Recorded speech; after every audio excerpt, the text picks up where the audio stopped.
લોકોની વચ્ચે નગરચર્યા કરવા માટે નીકળતા હોય છે, ત્યારે ભક્તોમાં પણ એક અનેરો આનંદ, અનેરો ઉત્સાહ જોવા મળતો હોય છે.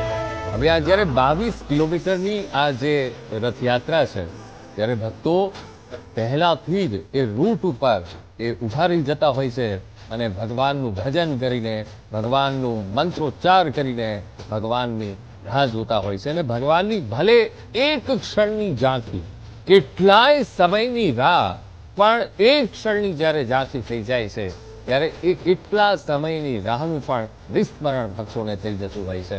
અને ભક્તોના મનમાં એ છબી હંમેશા એ હૃદયમાં એ સ્થાપિત થઈ જાય છે. સુંદર આ દ્રશ્યો અને ભક્તોનું ઘોડાપૂર અને એક અલૌકિક માહોલ અત્યારે જમાલપુરના જગન્નાથ મંદિરના પ્રાંગણમાંથી જોવા મળી રહ્યું છે.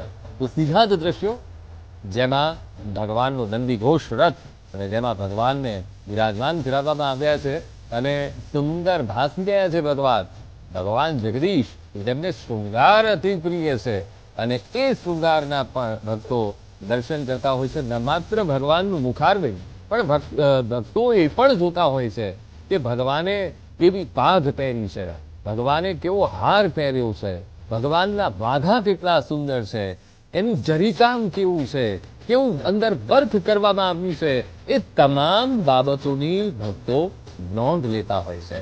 અને એની જ આ સુંદરતા છે આપણા સનાતનની. અને માટે જ આ દિવ્ય એ ઉત્સવનું આયોજન થતું હોય છે. અને સાથે સાથે લોકોમાં એકાત્મ ભાવ ઉત્પન્ન થાય તેના માટે પણ આ તહેવારો, આ અવસરોનું આયોજન થતું હોય છે. જણાવી દઈએ, ભગવાન જગદીશના જે અનેકો નામ અને એમાંથી ભક્તપ્રિય, ભક્તવત્સલ એવું પણ ભગવાનનું નામ આવે છે.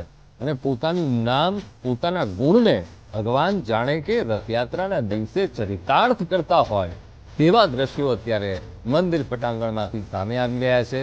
આમ તો સામાન્ય દિવસોમાં ભક્તો એ ભગવાનના દર્શન કરવા માટે નિજ મંદિર જતા હોય છે, પણ આ એક દિવસ એવો કે જ્યારે સ્વયં ભગવાન ભક્તના દર્શન કરવા માટે ગર્ભગૃહમાંથી બહાર આવતા હોય છે.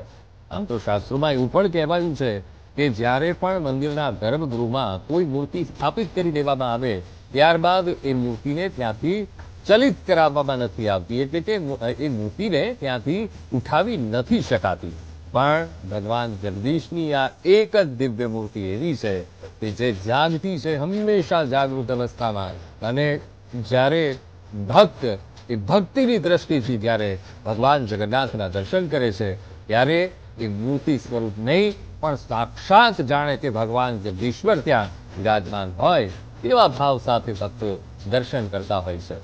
એક સુંદર ભગવાન જગદીશના આ દર્શન સાથે સાથે ભગવાન જગદીશની આ યાત્રા જે અનેક સંદેશો પણ આપે છે, જીવનનો પણ એક સંદેશ ભગવાન જગદીશની આ રથયાત્રા આપતી હોય છે. કારણ કે રથયાત્રાના અનેકો રંગ એ રથયાત્રામાં જોડાતા હોય છે અને આ અનેકો રંગ એ જીવનમાં અલગ અલગ પરિસ્થિતિઓને પણ દર્શાવતા હોય છે. જણાવી દઈએ, આ રથયાત્રામાં ખાસ તો ગજરાજો એ મુખ્ય આકર્ષણનું કેન્દ્ર બનતા હોય છે. અને રથયાત્રાની એક પરંપરા રહી છે કે ગજરાજ એ રથયાત્રાનું પ્રયાણ કરાવે છે. થોડીક જ વારમાં એ ગજરાજો પણ ત્યાં પહોંચશે અને એ ગજ